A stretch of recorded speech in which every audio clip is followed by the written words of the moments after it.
नमस्कार। आज हम इंडो पैसिफिक क्षेत्र और उससे जुड़े कुछ अहम राष्ट्रीय घटनाक्रमों पर गहराई से बात करेंगे। जी, खासकर वो घटनाएं जो पिछले सप्ताह सुर्खियों में रहीं। हाँ, हमारा फोकस रहेगा दक्षिण चीन सागर में जो तनाव फिर से बढ़ा है, उस पर, और कोरियाई प्रायद्वीप के जो हालिया डेवलपमेंट्स हैं, उन पर भी। और देखिए, हमारा मकसद हमेशा की तरह तथ्यों को शांति, स्पष्टता और निष्पक्षता से रखना है। मतलब अलग-अलग नजरिए सामने आए। बिल्कुल, और ये कोशिश रहेगी कि कोई डर या सनसनी ना फैले, बस जानकारी मिले। सही कहा। अच्छा, आगे बढ़ने से पहले बता दें कि ये प्रस्तुति प्रोवेव एआई द्वारा प्रायोजित है। और ये गहन विश्लेषण स्टाइलो न्यूज ने तैयार किया है। ये एक एआई संचालित न्यूज एप्लीकेशन है जो आपको दुनिया भर की खबरों से जोड़े रखता है। तो चलिए शुरू करते हैं दक्षिण चीन सागर से। पिछले हफ्ते वहां मामला फिर गर्माता दिखा, खासकर फिलीपींस और चीन के बीच। सबसे ताजा घटना क्या थी? जी, 12 अक्टूबर की बात है। स्प्रैटली द्वीप समूह है, वो तो एक विवादित क्षेत्र है ही। हाँ हाँ। वहां तीसियान रीफ के पास एक घटना हुई। फिलीपींस का एक जहाज था बीआरपी दातु पगबुया, ये उनके मत्स्य पालन ब्यूरो का था, और एक चीनी तटरक्षक जहाज, इनके बीच टक्कर हो गई। टक्कर मतलब जानबूझकर या? देखिए, फिलीपींस का तो यही आरोप है। उनका कहना है कि चीनी जहाज ने जानबूझकर और बहुत खतरनाक तरीके से उनके जहाज के रास्ते में आकर उसे कई बार टक्कर मारी ओह। और पानी की तेज बौछारें भी छोड़ी। जहाज को थोड़ी क्षति भी पहुंची है। फिलीपींस ने इस पर बाकायदा डिप्लोमेटिक प्रोटेस्ट भी फाइल किया है। और चीन का क्या कहना है इस पर? जाहिर है उनका पक्ष अलग होगा। बिल्कुल। चीन के तटरक्षक बल का कहना है कि फिलीपीन पोत जो है वो अवैध रूप से उनके मतलब चीन के दावाकृत जल क्षेत्र में घुसा था। अच्छा। और फिलीपीनी जहाज ने ही खतरनाक तरीके से चीनी जहाज के पास आकर टक्कर मारी। चीन कह रहा है कि उनकी कार्रवाई तो कानूनी और प्रोफेशनल थी। तो आप देख रहे हैं, दोनों के बयान एकदम उलट है। हाँ, ये तो इस क्षेत्र में अक्सर होता है। लेकिन ये कोई एकाध घटना तो नहीं लगती है ना? क्या ये किसी बड़े पैटर्न का हिस्सा है? हाँ, निश्चित रूप से। ये एक लंबे समय से चले आ रहे और सच कहूं तो चिंताजनक पैटर्न का हिस्सा है। दक्षिण चीन सागर में चीन और कई दक्षिण पूर्व एशियाई देशों के बीच दावे ओवरलैप करते हैं। Philippines, Vietnam, Malaysia. हाँ, ब्रुनेई भी, इन सब के दावे हैं। और 2016 में एक अंतर्राष्ट्रीय ट्रिब्यूनल का फैसला भी आया था। हाँ, वो 9 डैश लाइन वाला। बिल्कुल। उस फैसले ने चीन के जो ऐतिहासिक दावे थे उस 9 डैश लाइन के आधार पर उन्हें अमान्य करार दिया था। लेकिन चीन ने वो फैसला कभी माना ही नहीं। और फिलीपींस की प्रतिक्रिया क्या रही है, खासकर हाल के वर्षों में? 2022 में जब से राष्ट्रपति फर्डिनेंड मार्कोस जूनियर आए हैं, फिलीपींस ने चीन के खिलाफ ज्यादा मुखर रवैया अपनाया है। 40 से ज्यादा बार राजनयिक विरोध दर्ज कराया है। ये नंबर ही दिखाता है कि तनाव कितना लगातार बना हुआ है और फिलीपींस कितना परेशान है। सही। तो स्प्रैटली के अलावा स्कारबोरो शोल के पास भी कुछ हुआ है, वो भी तो एक हॉटस्पॉट है। जी हाँ, स्काबरो शोल, जिसे चीन हुआंग्यान द्वीप कहता है, वहां भी तनाव बढ़ा है। 13 से 17 अक्टूबर के बीच एक बड़ा नेवल एक्सरसाइज चल रहा था। हाँ, उसमें कई देश थे ना? बिल्कुल। Philippines, America, Japan, Canada, UK, Australia, France और इटली, थाईलैंड, न्यूजीलैंड ऑब्जर्वर थे। तो उसी दौरान फिलीपीन कोस्ट गार्ड ने देखा कि चीन ने शोल के पास नए बोएज लगा दिए हैं। नए बोए? हाँ, लैगून के अंदर भी एक बोया दिखा और दक्षिण पूर्वी चट्टानों पर दो अजीब सी मतलब अज्ञात संरचनाएं भी दिखी। और इस दौरान मिलिट्री गतिविधियां वो भी कुछ खास रहीं? हाँ, बिल्कुल। चीन ने अपनी मौजूदगी बढ़ाई। वहां 2 बड़े कोस्ट गार्ड शिप भेजे, टाइप 101 और 301। ये काफी बड़े और शक्तिशाली जहाज हैं। ये दबाव बनाने का तरीका है शायद। लगता तो यही है। इसके अलावा चीनी एयरफोर्स के प्लेन्स भी दिखे, J-16 फाइटर जेट्स और H-6 बॉम्बर्स। खबरें तो ये भी हैं कि इन विमानों ने फिलीपीन के गश्ती विमानों को इंटरसेप्ट भी किया। ओहो, ये तो खतरनाक हो सकता है। हाँ, हवा में टकराव का खतरा बढ़ जाता है। और वो फ्लोटिंग बैरियर, जी उसकी भी खबर थी पहले? हाँ, सैटेलाइट तस्वीरों से पता चला कि 8 अक्टूबर के आसपास चीन ने शोल के मेन एंट्रेंस पर फिर से वो लगभग 380 मीटर लंबा फ्लोटिंग बैरियर लगा दिया था। अच्छा, फिर से लगा दिया? जी, ये बैरियर क्या करता है कि फिलिपिनो मछुआरों को उनके पारंपरिक मछली पकड़ने के इलाके में जाने से रोकता है। ये तो उनकी रोजगार पर असर डालता होगा। बिल्कुल, रोजगार पर असर तो है ही, साथ में ये 2016 के उस अंतर्राष्ट्रीय फैसले का भी उल्लंघन माना जाता है जिसमें कहा गया था कि ये एरिया पारंपरिक फिशिंग ग्राउंड है, इस पर किसी एक देश का कब्जा नहीं होना चाहिए। और चीन ने नेवी के जहाज भी भेजे? हाँ, नेवी के सप्लाई शिप जैसे किंगहाई लेक भी दिखे। ये दिखाता है कि कोस्ट गार्ड और नेवी मिलकर काम कर रहे हैं, समन्वय बढ़ रहा है। तो इन सारी घटनाओं का असर अलग-अलग लेवल पर कैसा दिख रहा है? अगर हम लोकल लेवल से शुरू करें। स्थानीय स्तर पर देखिए, सबसे सीधा असर तो फिलिपिनो मछुआरों पर ही है। स्प्रैटली और स्कारबोरो शोल के आसपास मछली पकड़ना उनके लिए मुश्किल हो गया है, खतरनाक भी। उनकी कमाई कम हुई है, जिससे लोकल इकोनॉमी पर असर पड़ा है। और फिलीपींस के अंदर जाहिर है राष्ट्रवादी भावनाएं बढ़ी हैं, चीन के प्रति गुस्सा भी। पर्यावरण पर भी चिंता होगी। हाँ बिल्कुल, स्कारबोरो शोल जैसे नाजुक समुद्री इकोसिस्टम पर ये जो बैरियर वगैरह लगाए जा रहे हैं, उनके पर्यावरणीय असर को लेकर भी चिंता जताई जा रही है। और राष्ट्रीय स्तर पर फिलीपींस और चीन के लिए इसके क्या मायने हैं? फिलीपींस के लिए तो ये अपनी संप्रभुता, अपने समुद्री अधिकारों को बचाने की बहुत बड़ी चुनौती है, डिप्लोमेटिक भी और सुरक्षा के लिहाज से भी। चीन की इस बढ़ती आक्रामकता ने फिलीपींस को अपने सहयोगियों जैसे अमेरिका, ऑस्ट्रेलिया के साथ रक्षा संबंध और मजबूत करने पर मजबूर किया है। जॉइंट एक्सरसाइज बढ़ रहे हैं। अमेरिकी मिसाइलों की तैनाती की भी बात चल रही है। हाँ, उस पे भी चर्चा चल रही है, जो अगर हुआ तो एक बड़ा कदम होगा। दूसरी तरफ चीन लगातार अपनी समुद्री मौजूदगी और अपने दावों को मजबूत कर रहा है। नेवी और कोस्ट गार्ड का समन्वय बढ़ा रहा है। हाँ, और हुआंग्यान द्वीप यानी स्कारबरो शोल पर एक नेशनल नेचर रिजर्व बनाने की घोषणा भी की है। ये भी एक तरह से अपना प्रशासनिक नियंत्रण जताने का तरीका है। और दुष्प्रचार की भी बात थी। जी, फिलीपींस में चीन द्वारा कथित तौर पर चलाए जा रहे डिसइंफॉर्मेशन कैंपेन की भी जांच चल रही है। अब आते हैं अंतर्राष्ट्रीय स्तर पर। इन घटनाओं का क्या असर हो रहा है दुनिया पर? अंतर्राष्ट्रीय स्तर पर देखिए, ये घटनाएं दक्षिण चीन सागर की स्थिरता के लिए गंभीर चिंता का विषय हैं। ये दुनिया के सबसे व्यस्त समुद्री रास्तों में से एक है। हाँ, व्यापार का बड़ा हिस्सा यहीं से गुजरता है। बिल्कुल, तो यहाँ अस्थिरता का असर ग्लोबल ट्रेड पर पड़ सकता है। इन घटनाओं ने अमेरिका और चीन के बीच जो होड़ पहले से चल रही है, उसे और तेज कर दिया है। अमेरिका और उसके सहयोगियों ने निंदा की है। हाँ, America, UK, Japan, Australia, European Union, इन सब ने चीन की कार्रवाइयों की निंदा की है और फिलीपींस के साथ अपनी रक्षा संधियों को दोहराया है। ऑस्ट्रेलिया का भी एक टकराव हुआ था हाल में। जी, पार्सेल द्वीप समूह के पास एक ऑस्ट्रेलियाई विमान का चीनी जेट के साथ टकराव हुआ था। वो भी इसी बढ़ते तनाव का हिस्सा है। लेकिन क्या इस तनाव के बीच कोई सहयोग का उदाहरण भी दिखा? हाँ, एक दिलचस्प और कह सकते हैं दुर्लभ उदाहरण भी आया। इसी दौरान स्कारबोरो शोल के पास चीन, अमेरिका और थाईलैंड ने मिलकर ड्रग्स की एक बहुत बड़ी खेप पकड़ी। ड्रग्स की? अच्छा। हाँ, रिकॉर्ड मात्रा में मेथाम्फेटामाइन जब्त की गई। ये दिखाता है कि इतने गंभीर विवादों के बावजूद जो साझा खतरे हैं, जैसे ड्रग तस्करी, उन पर शायद सीमित सहयोग हो सकता है। लेकिन इसके भी अलग मायने निकाले जा सकते हैं। हाँ, कुछ विश्लेषक ये सवाल उठाते हैं कि क्या इस तरह का सहयोग चीन के क्षेत्रीय दावों को, मतलब अनजाने में ही सही, वैधता देता है, क्योंकि ये उस इलाके में उसकी मौजूदगी को सामान्य बनाता है। ये वाकई एक बहुत जटिल तस्वीर है। चलिए अब यहाँ से आगे बढ़ते हैं और कोरियाई प्रायद्वीप का रुख करते हैं। वहां भी पिछले हफ्ते कुछ हलचल हुई, खासकर उत्तर कोरिया की तरफ से। जी हाँ, 22 अक्टूबर को उत्तर कोरिया ने करीब 5 महीने के गैप के बाद अपना पहला ज्ञात बैलिस्टिक मिसाइल टेस्ट किया। 5 महीने बाद? कहां से लॉन्च किया? ये मिसाइल राजधानी प्योंगयांग के दक्षिण से दागी गई थी और करीब 350 किलोमीटर उत्तर पूर्व की तरफ जाकर कोरियाई प्रायद्वीप और जापान के बीच जो समंदर है, उसमें गिरी। 350 किलोमीटर।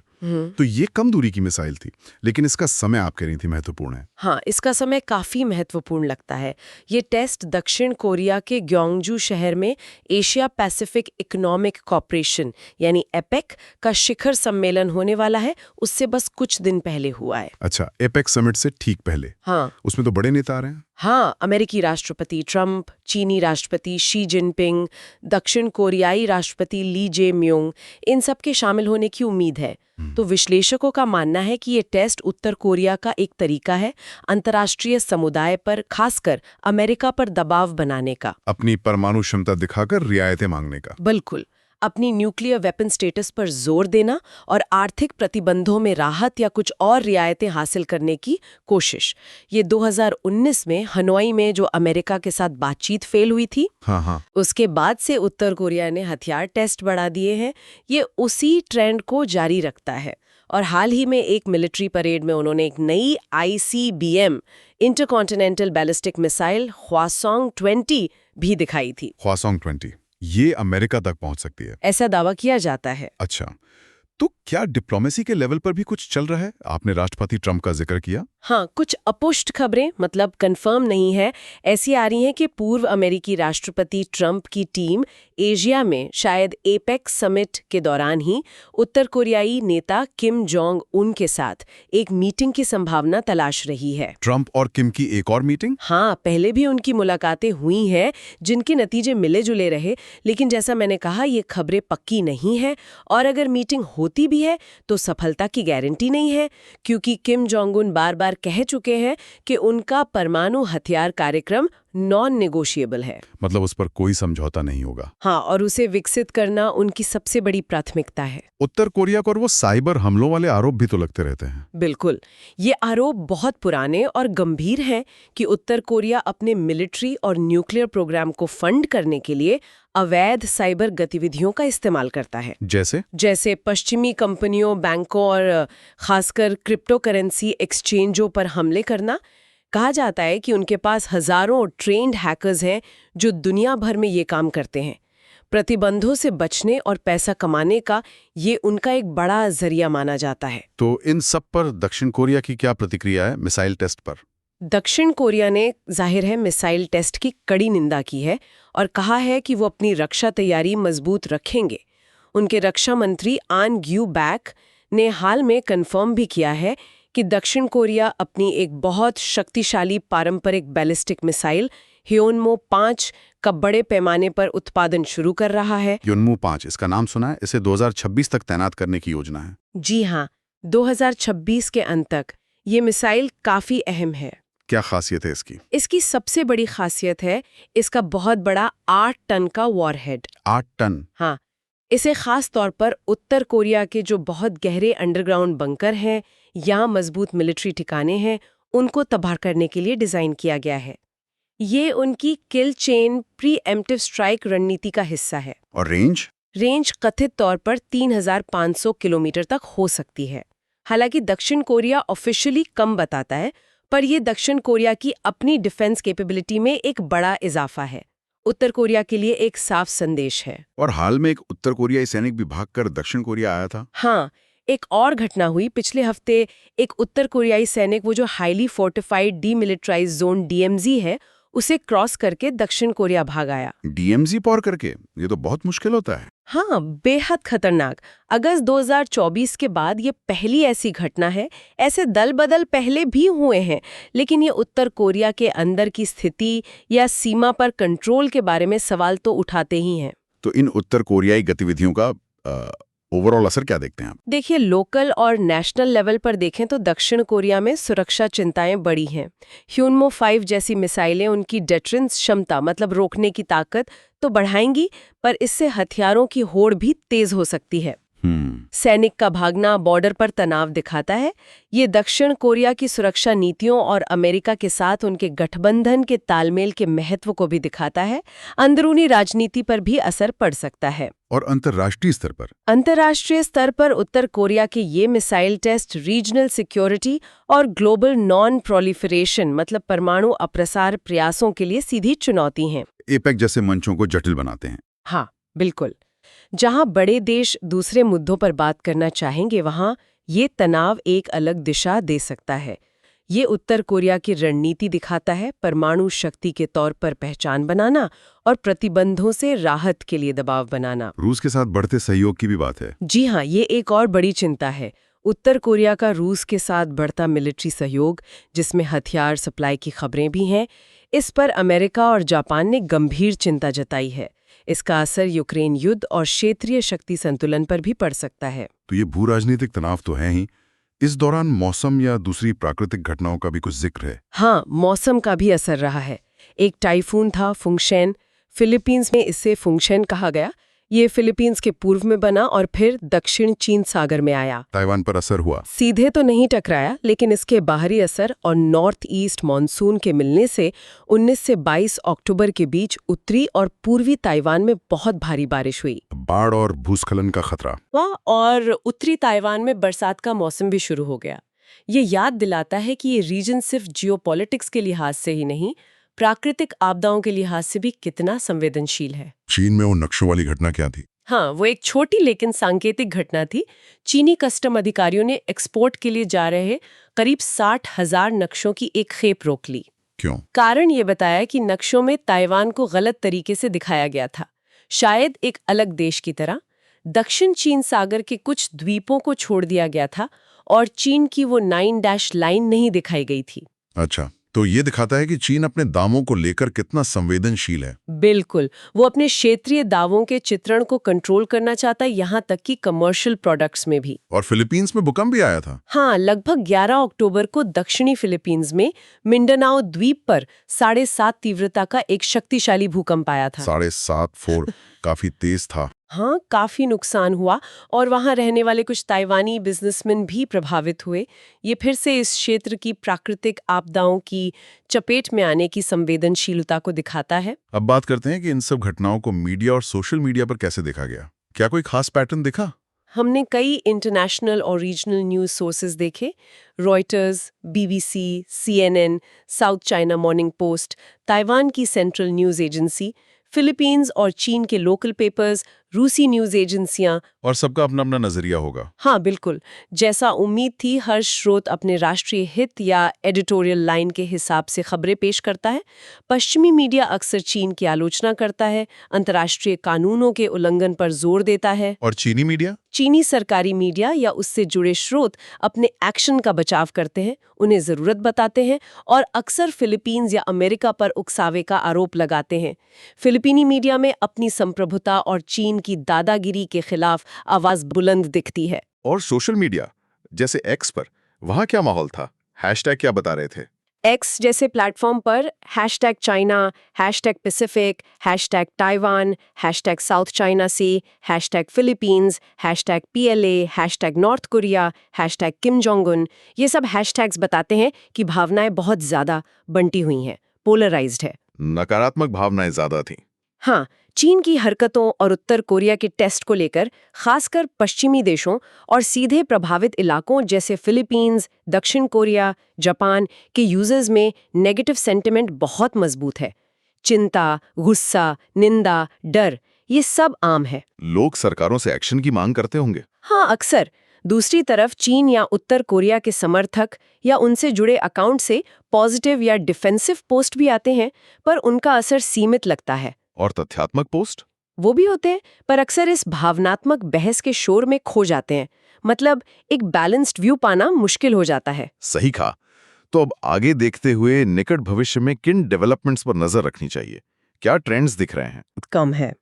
तो क्या होगा? ज्यादा संभावना ये है कि चीन विवादित क्षेत्रों में अपनी फिजिकल प्रेजेंस और कंट्रोल धीरे धीरे बढ़ाता रहेगा, शायद छोटी छोटी हरकतों से, जिसे ग्रे जोन टैक्टिक्स कहते हैं। और अमेरिका? अमेरिका और उसके सहयोगी शायद वो फ्रीडम ऑफ नेविगेशन ऑपरेशंस यानी FONOPS जारी रखेंगे, मतलब अपने जहाज भेजकर चीन के दावों को चुनौती देना। चीन और सऊदी अरब का अभ्यास भी चल रहा है। हाँ, ब्लू स्वॉर्ड 2025 नाम का नौसैनिक अभ्यास 25 अक्टूबर तक चलेगा। ये मध्य पूर्व में चीन के बढ़ते प्रभाव का भी एक संकेत है। और कोरियाई प्रायद्वीप पर आगे क्या? वहाँ सबकी नजरें ग्योंगजू में होने वाले एपेक्स समिट 30 अक्टूबर 1 नवंबर पर रहेंगी, खासकर वो ट्रंप के मीटिंग की अफवाहों के संदर्भ में। क्या कोई बातचीत होगी? देखना होगा। शायद अनौपचारिक। उत्तर कोरिया से और मिसाइल टेस्ट की संभावना बनी हुई है, शायद एपेक के आसपास या बाद में। और दक्षिण कोरिया अपनी ह्यूनमू 5 मिसाइल 2026 तक तैनात करने पर काम करता रहेगा। ताइवान या दूसरे मामलों में? ताइवान अपनी स्वदेशी रक्षा क्षमताएं जैसे पनडुब्बी, मिसाइलें वो बढ़ाता रहेगा, क्योंकि चीन का दबाव कम नहीं हो रहा। एक और ट्रेंड ये हो सकता है कि चीन अपनी एनर्जी इंपोर्ट स्ट्रैटेजी बदले। हाल में रूसी तेल आयात में कुछ कमी दिखी है, इसका असर देखना होगा। तो कुल मिलाकर पिछला हफ्ता इंडो पैसिफिक में काफी उथल-पुथल वाला रहा।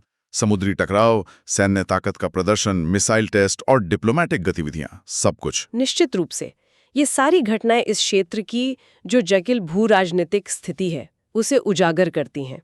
बड़ी ताकतों के बीच बढ़ती होड़, छोटे देशों की अपनी संप्रभुता बचाने की कोशिशें और साथ में प्राकृतिक घटनाओं का असर, ये सब मिलकर एक बहुत डायनामिक और कह सकते हैं अनिश्चित तस्वीर बनाते हैं। आज की इस चर्चा के अंत में श्रोताओं के लिए एक सवाल छोड़ते हैं। क्या ये जो अलग-अलग घटनाएं लग रही हैं, दक्षिण चीन सागर की झड़पें, उत्तर कोरिया के टेस्ट, ट्रंप के मीटिंग की अफवाहें, क्या ये सब किसी बड़ी रीजनल या ग्लोबल स्ट्रैटेजी के अलग-अलग हिस्से हैं? या फिर ये बस इत्तेफाक है कि ये सब एक ही समय पर हो रहा है? इन डॉट्स को कनेक्ट करना शायद भविष्य को समझने के लिए जरूरी हो सकता है। ये समाचार संक्षेप स्टाइलो न्यूज द्वारा कई पारंपरिक समाचार स्रोतों और एक्स पूर्व में ट्विटर से मिली जानकारी का विश्लेषण करके तैयार किया गया था। आप एआई संचालित ऑन डिमांड समाचार www.stylonews.com पर पा सकते हैं। विश्वसनीय और निष्पक्ष जानकारी के लिए स्टाइलो न्यूज को सब्सक्राइब करने पर विचार करें। आज हमारे साथ जुड़ने के लिए आपका बहुत बहुत धन्यवाद। ताज़ा जानकारी और विश्लेषण के लिए स्टाइलो न्यूज को अपने पसंदीदा सोशल मीडिया प्लेटफॉर्म पर जरूर फॉलो करें। अगली बार फिर मिलेंगे, तब तक के लिए अलविदा।